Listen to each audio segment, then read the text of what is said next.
It is broken. The mystery is over. Now judge me by my life. They said no woman should call the river by name while bleeding, but Nneka did. That night, the water answered. My people, hear my voice. I will tell you a story that reminds us that sometimes the blessing you pray for is a price you cannot pay. In the land of the ancestors, there is no sound heavier than silence where laughter should be. Our tale begins with Nneka and Obi.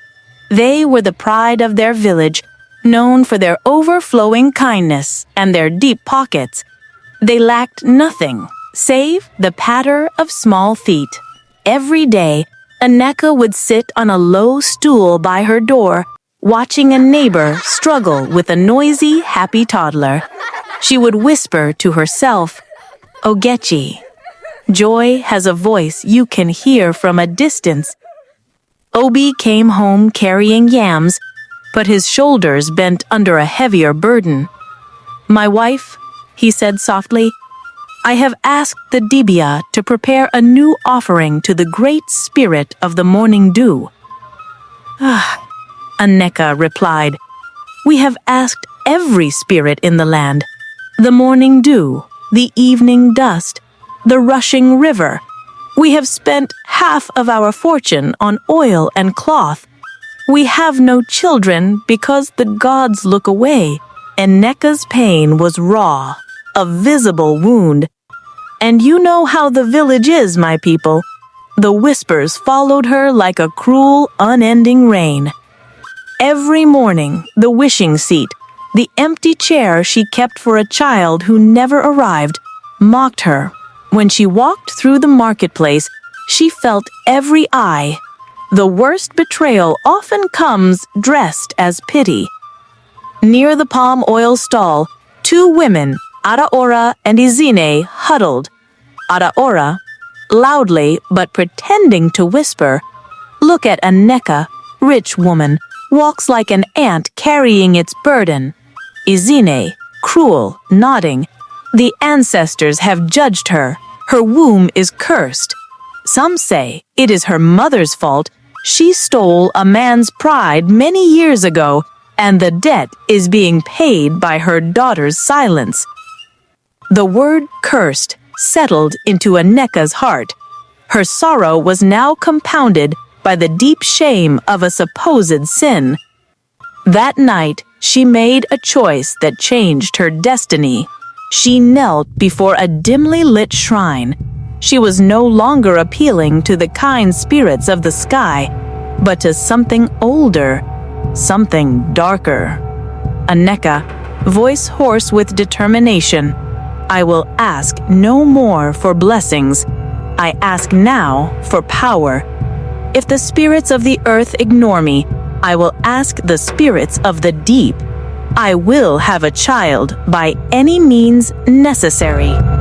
So, she sought out a dangerous man, Madhu, the mystic who lived at the forest edge.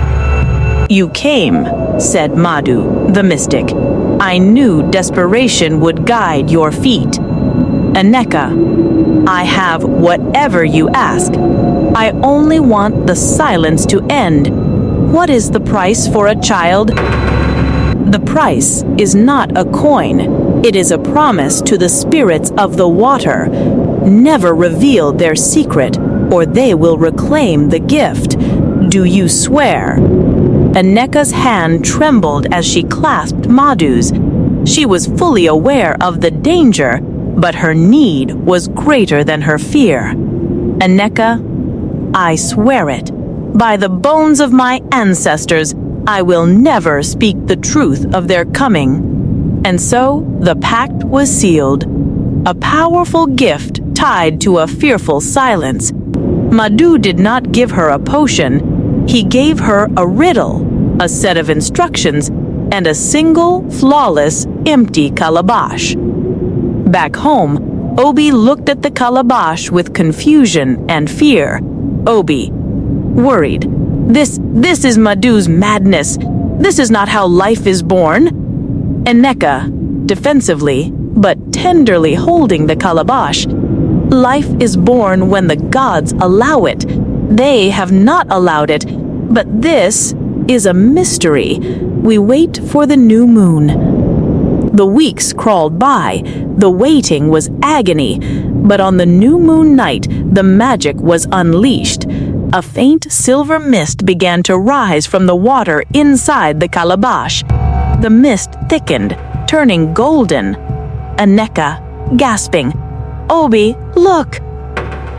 The air inside the hut swirled, and the mist cleared. Obi and Nneka looked into the calabash. They did not find one mouth to feed. There were 5 tiny sleeping infants, flawless and radiant. 5 perfect blessings. The silence in the compound was finally broken by 5 gentle, simultaneous breaths. Nneka lifted the infants, tears streaming down her face, not of sadness, but of overwhelming, dangerous joy.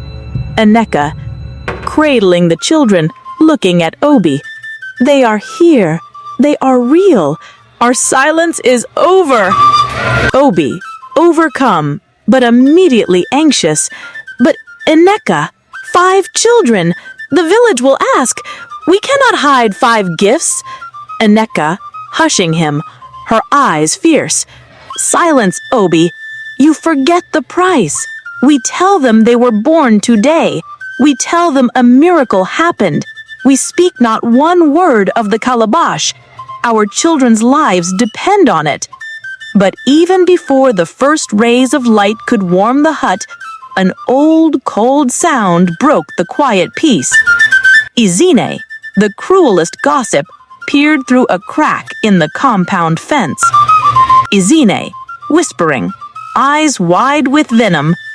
5 children in one night. No woman does this naturally.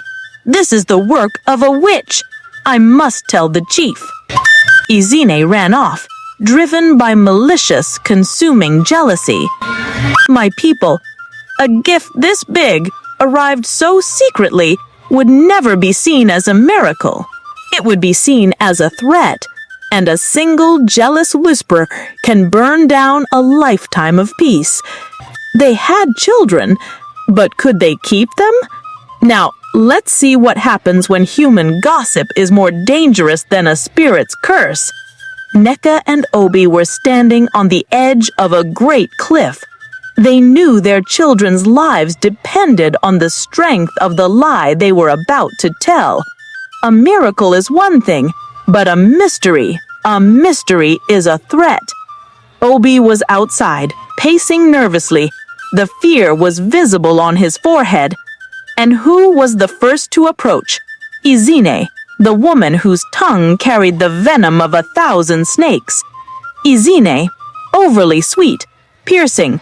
Obi, may the spirits be praised.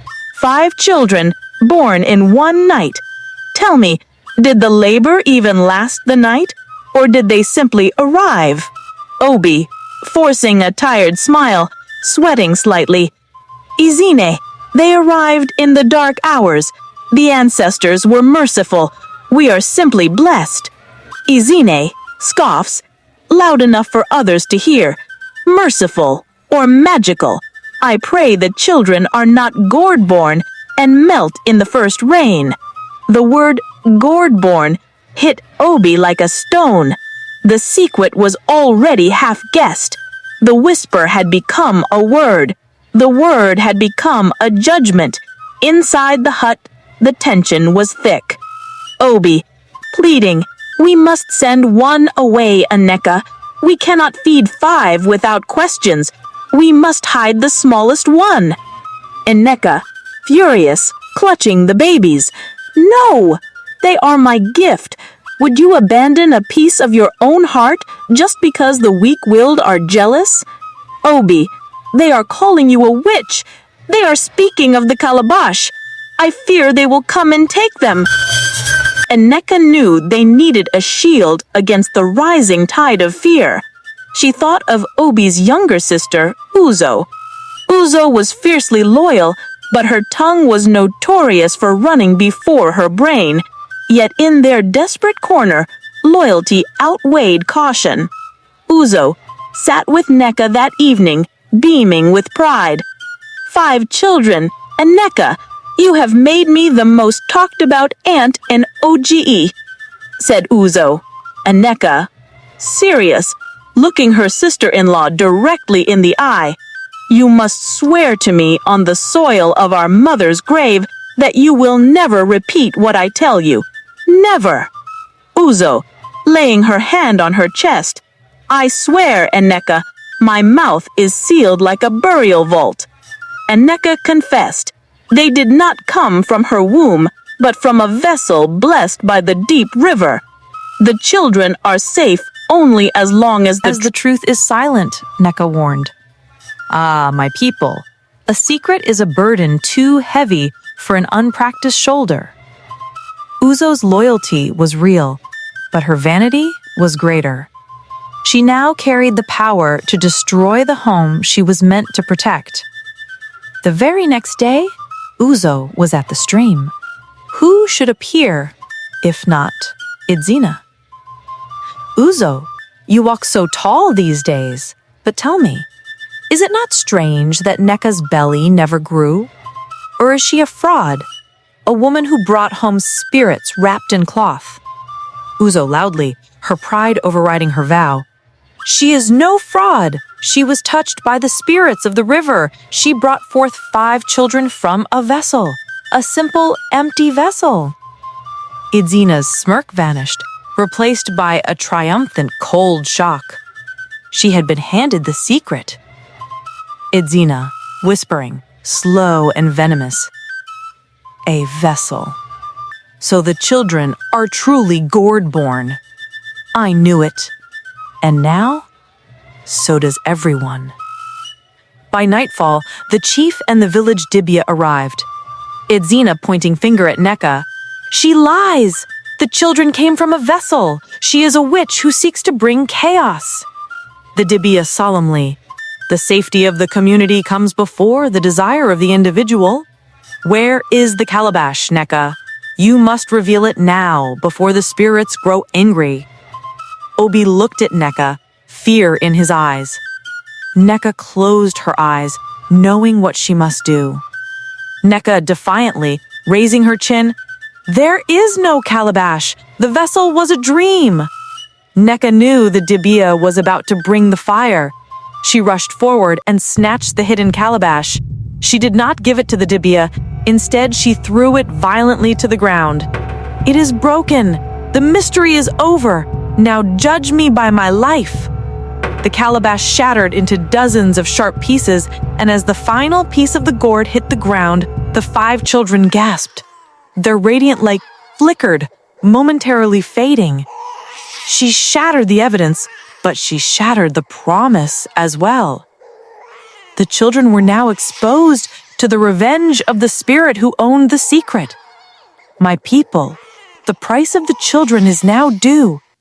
What terrible, impossible sacrifice would the spirits demand for this broken oath? If this story has your heart beating fast, give it your blessing. Click like, share your thoughts, and subscribe. My people, the whispers stopped, yes, but they were replaced by a heavy, accusing silence. And Nneka had destroyed the vessel, but the truth, like smoke from a hidden fire, still choked the air. The chief and the dibia had no proof of witchcraft, yet they knew the broken promise had stirred the river spirit to a quiet, terrifying rage. And the children? Every cruel word, every frightened glance dimmed their glow. Laughter became only a breathy sigh. Obi, weary. We are marked, Nneka. Our compound is a graveyard of good names. Even my own sister has abandoned us. The whole village waits for the spirit to collect its debt. Nneka defiant. Let them wait. My children are human. They feel my warmth. The spirit will not take what is already held by love. That night, the river spirit sent Nneka a dream. Dark, smoky, like being underwater.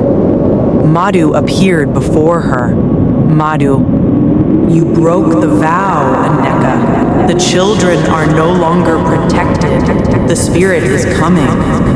Nneka, pleading, what must I do? Madhu, only endurance can save them. The spirit demands a task. Clear a barren field 10 times the size of your compound and plant a sacred seed. If the harvest turns golden before the next full moon, the children are yours.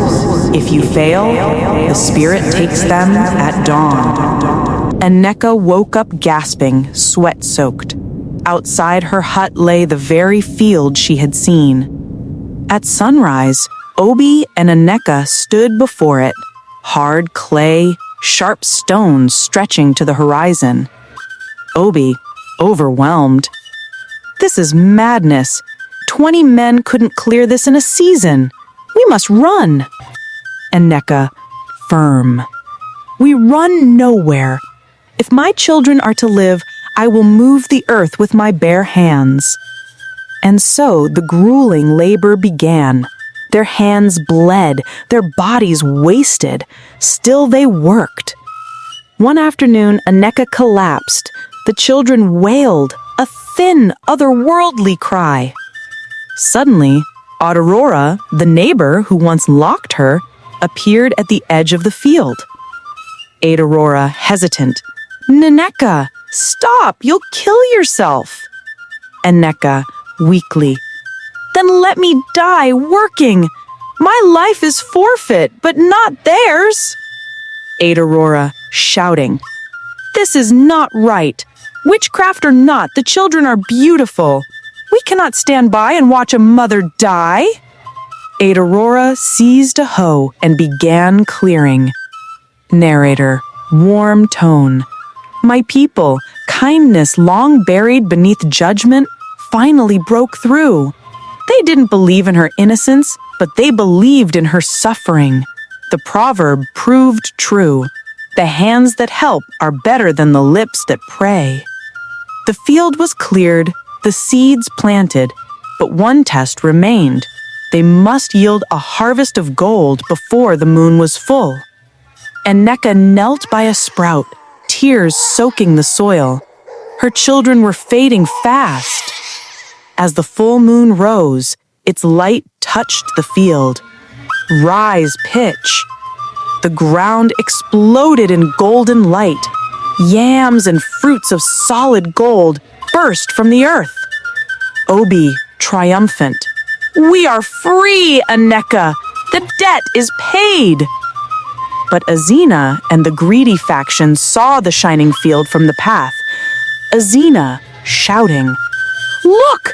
The witch's wealth! That gold belongs to the village! The chief arrived, faced with conflict. Chief, slow.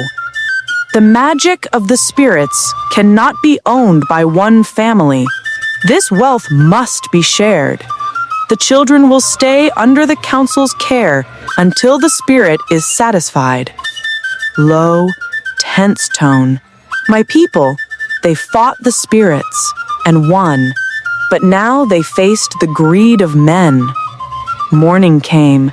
The golden field glittered like a curse. Chief, the children are a product of the spirit. They will live in the house of purity under the oldest grandmothers. This is protection, Nneka. Nneka breaking. Protection? You are thieves! You steal my heart because you cannot steal the spirit's blessing. Obi begging. Please, chief, let us keep two. Silence. The council has spoken, said the chief. Soft, sad tone. The grandmothers came and carried the 5 children away. Nneka's scream was silent, her knees in the dust. Days passed. She was allowed only 2 hours a day to feed them, under the grandmother's hateful gaze. Grandmother, Agnes, mocking. Look at the witch. She thinks 2 hours of warmth can cleanse a cursed womb. Even Aurora looked away, her new wrapper shining with gold. Obi, angry. Adiora, speak to the chief. Tell them how she labored. Adiara, nervous. I cannot. The chief is right. The gold is for all. The children are too strange. The gold had blinded their pity. The Debia summoned a final council. Debia, booming. The spirit is satisfied. The debt is paid. The crowd cheered. Then his tone darkened. Debia, cutting. But a final severance is required. Nneka must bring the empty wishing seat and burn it. Nneka carried the worn stool to the square. Nneka, defiant. I confess I was a woman who longed for life, but my only crime was success. The stool burned. The people shouted, "The spirit is appeased." Obi and Nneka ran to the House of Purity, but the house was silent. Nneka, panicked. My babies, where are they? Obi, shouting, Chief, the Debia said they are free. Chief, calmly, counting his portion of the gold. They are free, Obi, but they belong to the wealthiest and wisest of our line. The council ruled the 5 gifts must be placed where they can best serve the community.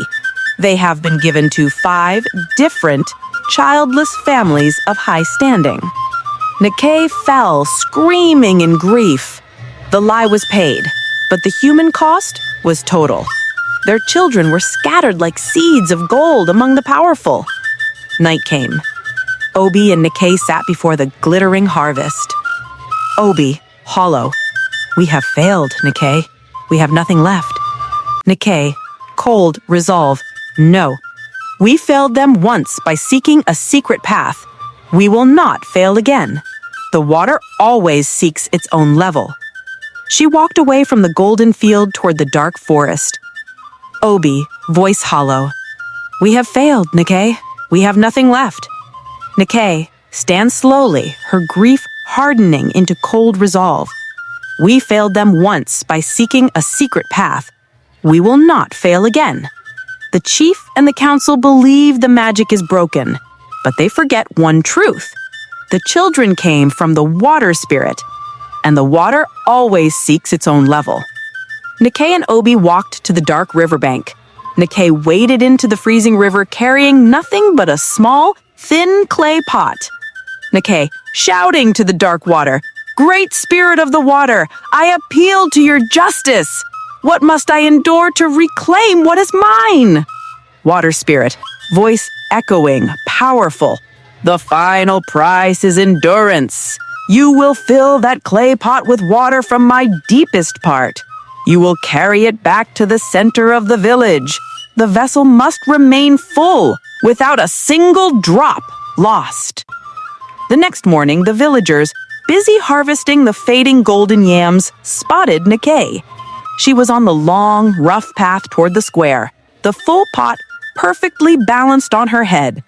The chief and the Debia rushed out, recognizing a spiritual trial that superseded their human authority. The villagers, fearing the loss of their stolen gold, became instruments of cruelty. They shoved, they argued, and they shouted cruel lies. Gourd-born, sand-built, river-claimed. Nneka's face was a study of sheer, unbreakable will. The pot remained full. Then Uzo, Obi's sister, the one who started this whole mess, stood watching, weeping, finally broken by shame. She rushed out and threw herself in front of Nneka, facing the cruel mob. Uzo, shouting, tears streaming, Stop! Stop this madness! You are all thieves! I will clear the path! Obi rushed in and helped his sister. The chain of shame was finally broken. With this new circle of loyalty, Nneka reached the center of the village square. She gently lowered the heavy clay pot from her head onto the ground. The water was perfectly full. The endurance was proven. Silence fell. The clay pot began to bubble violently. The water rose into a terrifying column, and the water spirit's voice spoke directly from the column. water spirit, loud, judgmental, and clear. The endurance of the mother is absolute. The sin of the vow is paid in full. I command the repayment of my sacred 5. I did not create the gold for the community's greed. I commanded it to ransom the children. I command you, release the Calabash children, or the water will rise and take your wealth, your homes, and your lives. The 5 wealthy families rushed into the square, horrified. They ran to the House of Purity and returned carrying the 5 children. They handed them back to Nneka, their heads bowed in shame. Nneka fell to her knees, weeping with total triumphant relief as the 5 children were placed back in her arms. The water had spoken. The children were returned. But wait! The column of water returned to the clay pot, and the golden field in the distance began to subtly dim and lose its shine. The chief, in his final act of foolishness, gathered his men. Chief, panicked. The gold is dying! Dig it up! We must seize the last of it now! The earth beneath the golden field began to crack. A massive, silent crack raced across the field, and the entire golden harvest field collapsed, swallowed by the earth. Water, muddy and dark, rushed up to fill the huge, sudden sinkhole. The gold was gone. The chief finally walked to the center of the square, his authority shattered. Chief, voice weak, finally honest. Nneka, you spoke the truth. We were blinded by the gold and we failed the law of the ancestors. Nneka, standing, 5 children clustered around her, her voice calm and strong. I learned that the deepest sorrow is the lack of belonging. I sought magic to end my loneliness, and the magic nearly destroyed my family. But I learned this. The spirit's love is earned through suffering, but the community's love is earned through forgiveness. I ask you now, forgive yourselves for your greed, and let us all finally become one family. The chief relinquished his staff. The greedy learned to work with their hands.